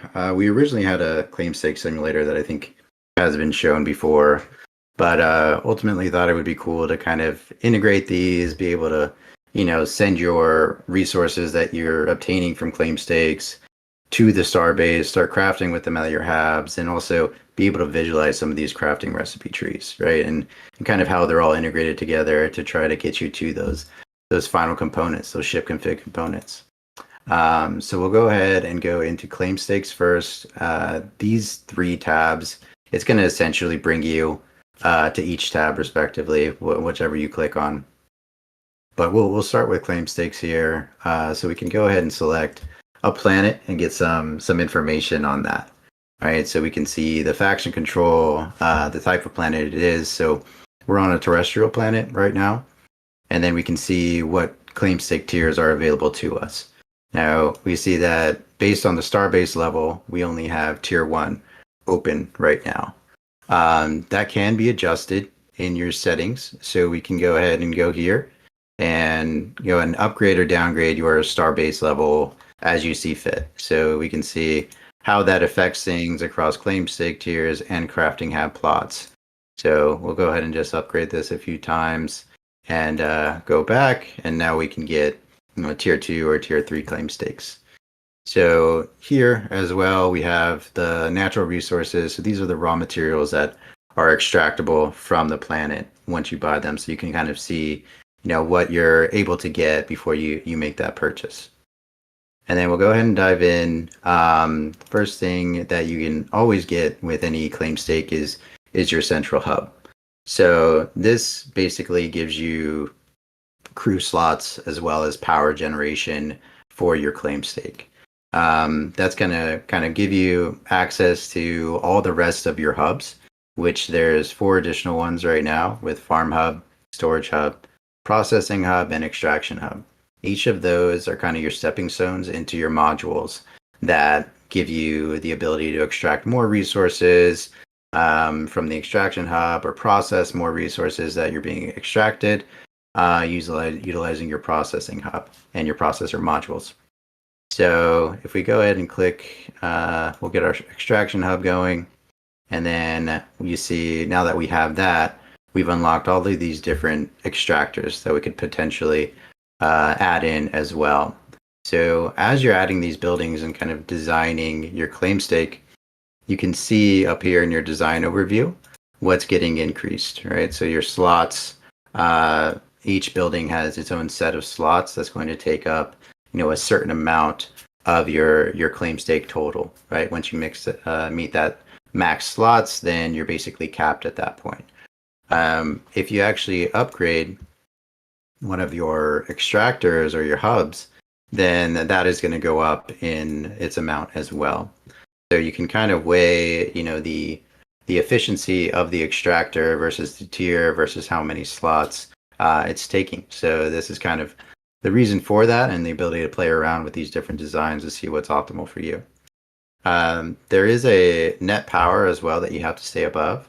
So your central hub provides you power, but there's also power plants where you can get additional power. This just has to stay above 0, right? So, or at 0. If you go below, then you'll not be able to finalize your design here. But ultimately, you stay above that and you keep on feeding fuel into your central hub and your power plants, then you can continue to extract these resources. So right now, we can also see how much storage we have and the additional construction costs. So obviously, the central hub, it does come with a claim stake. We made that for a reason. So basically, if you purchase that claim stake, you kind of have this building already that also does some extraction on its own. So it does extract all of the raw materials that are available per that tier of claim stake and extracts them at a very low rate. So if you did want to increase that, you're going to want to get an extraction hub. You're going to want to get additional modules to increase that extraction rate. But you do have something that's going to provide you raw materials. Now, those raw materials can be used to create the additional initial set of buildings that you're going to be able to kind of get your claim stake running, right? So we wanted to make it that way so that you didn't just immediately kind of place your claim stake and then get hit with this wall, right? This gate where it's like, okay, well now what do? I need to process all these components and I don't have a processor, right? So the only option there is to transfer to your Starbase, So we are kind of making that initial stage of setting up a claim stake a little bit on the easier side. And that being said, we're also looking at the recipes of each building as well. So Danny spoke to this a little bit before, but we are trying to look at each system individually. And since travel in the system is free, we're going to be trying to make each of the initial set of buildings able to be built utilizing the resources that are in a system. So that's our goal. It's obviously a lot more complicated than it sounds. We have a lot of resources, a lot of components, and a lot of different buildings. Right now, the buildings are specific to a resource besides your infrastructure buildings. Your hubs, your power plant, and your crew quarters are your infrastructure buildings. They kind of, provide you what you need with crew slots. Crew is just simulated right now in this. There is a crew requirement for each building and also the amount of crew slots that it provides. So there's 2 different metrics there that you're going to have to kind of monitor with your crew. So that is another thing, but right now it is simulated. It won't stop you from kind of finalizing this design and getting going. So now that we have that, we'll look into potentially also getting a extractor, and then let's look at building this out a little bit more. And we'll go to a processing hub as well, and then see if we can get a copper processor. So we'll kind of visualize, getting that copper ore extractor going, as well as then turning that copper ore into copper, right? We'll go ahead and speed this up, get our missing construction cost here, and finalize the design. So right now we can see that this building is telling us that it's missing copper ore. This is a processor building that really takes in a crafting recipe itself. So if it's one copper ore that gets turned into a copper, then it's going to be looking for that one copper ore, right? And not really producing everything. They work in, full amounts. So as you see this copper ore kind of going up to one, we're going to be turning that into another copper. So things are working, things are running. Our fuel is draining right now. But again, there will be self-sustaining options that do show up in later stages, right? So maybe like a tier 3 claim stake. Now you're able to also create a fuel processor, right? You get that hydrogen extractor, the fuel processor, and now you have this self-sustaining claim stake that you can really just kind of leave alone and just, be fruitful from. So down here as well, we have another view to be able to kind of visualize everything. This is a buy claim stake or an aggregate view. You can purchase multiple claim stakes, as many as you want in this simulator. Feel free to go crazy. And this shows you how much you're extracting, processing, consuming, and your net rate, as well as how many are getting into your storage here. So up here we have our max storage amount. So we're about 114 out of the max of 3,000. And once it does hit that max, once those storage hubs and those storage modules get maxed out, production will stop at that point as well, right? So it's not going to continue to, take your fuel when storage is full. Everything will kind of stop there. But you can, in the simulator, just go ahead and add more fuel if you'd like to keep that going. And then we also wanted to showcase the way you kind of empty out that storage if you do need to. So in order to do that, you can click Set as Source here. And the main target is always going to be your Starbase. You can transfer from claim stake to claim stake. They do have their own separate inventories. So right now we're transferring from our claim stake to our Starbase. We can go ahead and transfer all except fuel, right? And see what we're transferring here. So after that, we'll go ahead and execute our transfer. It's going to simulate our ship coming, loading, and then unloading at the Starbase as well. So now that we've transferred that, we can kind of get into the second half of this, which is the crafting hubs, right? So it's supplying everything, and now we can start crafting some additional resources with that. Now, one other thing, as far as the available buildings that are going to be able to be built with processors on a claim stake, we have decided that basically anything under or equal to 2 production steps, right? So if you have something like a copper wire, we can go to copper ore, to copper wire. Anything that would utilize copper wire in that recipe, you're not going to be able to have a building created for. It gets a little bit complex after 2 production steps to really make that kind of passive crafting that comes with claim stakes and really getting that together. It still does have some complications with some of those recipes that have multiple resources in them. You may have to, freight in some additional recipe or resources to kind of keep things going there. But yeah, this is what that's for. Feel free to design and come up with the best, most efficient claim stakes. So going over to the second tool here, we are now at our Starbase, and we can see the available plots for crafting habs. Right, so we can select a tier 2 or tier 1 and go ahead and start building. We're going to select just our hab tier 1 that comes with a certain amount of slots. This is very similar to the way that claim stakes operate.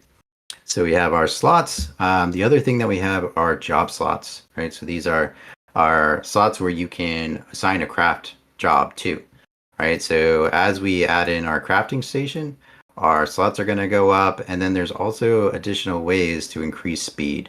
So since we have just the extra small crafting station, right now that's just staying at the normal speed, but there's ways to increase that.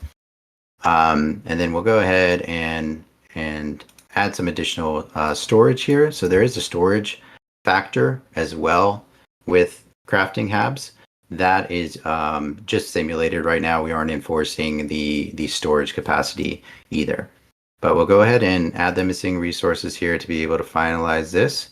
And then we can go ahead and start crafting. So now that this is available, we have one job slot that we can go ahead and start crafting with. This is our massive list of crafts. So we can go ahead and sort to craftable only. And then we can start looking at what we can craft with our inventory that we have on the side here. One note just on the inventory. This is, again, the Starbase inventory. If you wanted to visualize your global resources as well, there's this button that would show kind of everything that you have and all the locations that it's at. Also production rates, aggregate, and then by resource. And then you can see all of your different storage locations here, how much are there, how much you're producing, how much are in storage. And then, yeah, there's two different views as well here. So if you wanted to prefer a list view and view it this way, you can also do that. But this is a quick way to kind of see what do I have that is kind of emphasized in a lot of different places though. So you can monitor your claim stakes and monitor your crafting jobs that you're putting in, and be able to stay efficient in that. So here we'll go ahead and start a crafting job. We got our copper here, and then we'll go ahead and start crafting. So now that job is there, you can feel free to switch between the tools. That's going to continue. And then at that point, once it's completed, now that's in our inventory. And then you can start using that for different things that may require that copper. So that's essentially it on the crafting habs right now. There is a magic button as well over here if you really wanted to just go ahead and go crazy and kind of just craft things. You can click add raw materials. That's going to give you every raw material that's currently in our list, which is about 99. So feel free to click that and start crafting. If you want to visualize all of the recipes and the crafting recipes that we have, that's kind of what this last tool is for. So we can go ahead and sort by tier, or we can sort by component. A little bit of the hierarchy here. It goes from raw materials to components and then to ingredients. Ingredients are used for the ship components, ship modules, ship weapons, and all the rest here. Then there's another level, components. That's the main ones that make up the ingredients, and also the ones that are used to create buildings. So hope that all makes sense. But yeah, that's kind of our hierarchy of different types that we're looking at. And you can also visualize this, right? If we wanted to look at absorption matrix and look at this crafting tree, for example. So we can see here all of the raw materials down here at the bottom that are used to craft just one absorption matrix. You can click on it and see the amount of time it takes. You can also view that this way. And then, just kind of plan out how you get to being able to craft this recipe, right? So we can also look at the amount of production steps total over here. There's different metrics here for efficiency, how much time it takes, right? You can decide how many you want to craft here, and that's going to respond, right? If you wanted to look at one station or multiple stations working together, or with bonuses and perfect timing, this is kind of the amount that you're looking at. pet crafting here. There's also build plans. So being able to set that up and get this build plan, and then also exporting to queue, you can directly assign this to the crafting hab. It's going to pick a crafting hab for you that is the best suited for that and has a job available, and then that will start crafting right away. So those are integrated like that. Another feature of this is searching by ingredient. So if you didn't want to search kind of the actual craft recipes, but you're looking at you know, what is absorption matrix in, right? Or what is the abyssal energy crystals in? Let's see here. So here we go. So this is going to show you the actual recipes using that ingredient, right? So being able to kind of discern, how many recipes is this component or this ingredient or raw resource used in, right? You can kind of get that effect of that resource in kind of the grand scheme of things. So that is also, for us, a balancing tool, and being able to see, what kind of value this brings, what does this lead to, and the overall universal effect there. There's some additional small features here with just the recipe tree, being able to center it, and then also if you wanted to just take a picture, you can go ahead and just click that, and it's going to take a picture for you of the recipe tree here, so you don't have to memorize that. You can kind of go back to it. Let's see, the last thing I have, and this is just kind of an additional little thing, there are some achievements here.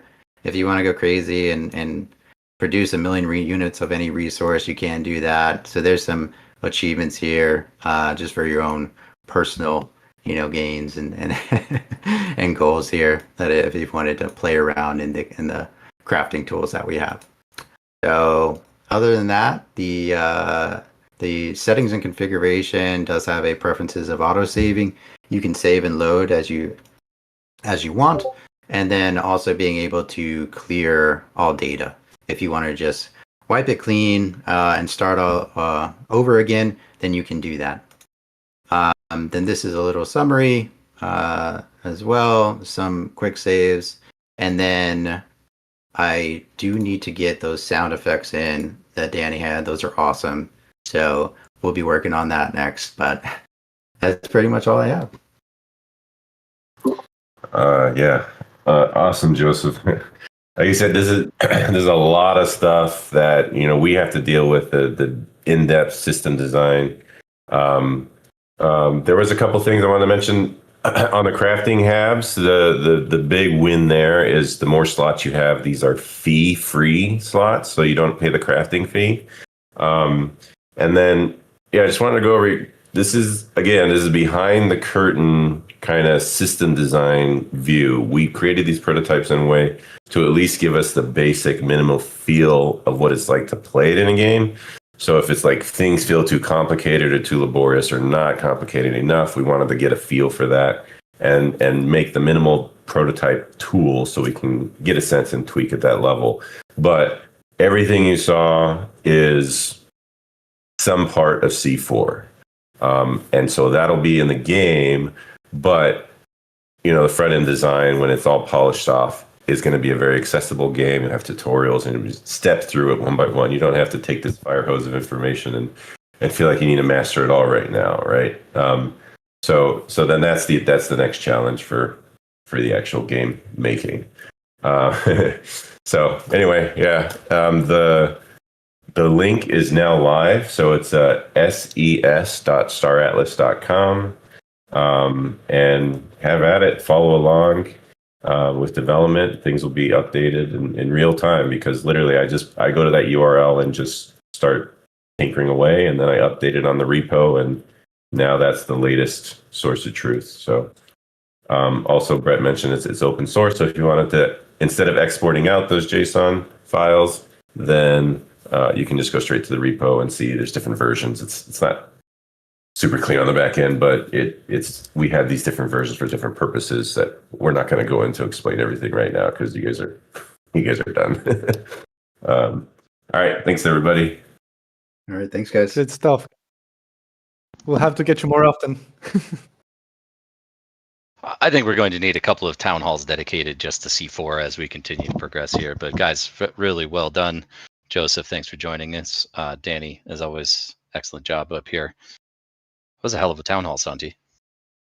Swag, there was a lot in there. I think we touched on most of the products that we have, and we even had this surprise release for Ink. Some people found it beforehand, of course.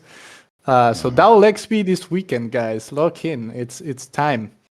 And also this release of the dev tools, which is something that I'll say you don't see often in many game studios, right? Danny and Joseph just opened access to the tools that they literally are using as we develop C4 and we balance everything out. So you have real-time access to what's going on behind the scenes. So you're basically part of the development process. Super embedded. Yeah, I would consider this an official first release of C4 PTR. It is the developer tools, but it's everything you guys need. Comprehensive tool set for you to go through and start planning, preparing, strategizing, and getting ready for what's coming in C4. But man, there's so much happening across Star Atlas.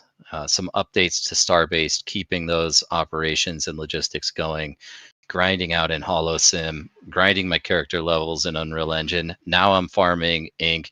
I'm going to be bringing into Sage. Just rolled out the C4 development toolkit. So obviously Zinc all on the side there. And so and we just open sourced Starframe. So for the developers out there, now you have access to a new developer framework to work on. A lot of things, a lot of moving parts, a lot of stuff happening. Yes, absolutely massive town hall. 2 hours. I know, Michael, you have to leave for a call, but this was incredible. I know we didn't hype it up a lot, but still, a lot of things just came out of this town hall. So we'll probably have a couple of brews just trying to digest the everything that we just shared. So it's going to be fun. Afia already has their town hall report out. Pretty incredible. Nice work, Funcracker and team. Awesome. Man. Yeah, it was a good one. We would have saved a few minutes for questions. I do unfortunately have to jump, Santi, but We'll like you get said, you I on a think brew. we'll have some brews. Don't worry. And we'll jump into some of those questions. Of course, guys out there, feel free to drop us questions anytime in Discord. Appreciate you joining us today, spending a couple of hours with us here. Absolutely. Thanks for joining, everyone. And now we'll leave you with a little community ad from a community legend. So, see you.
Thank you for joining, guys. Shout out to Enigma42. Bye bye.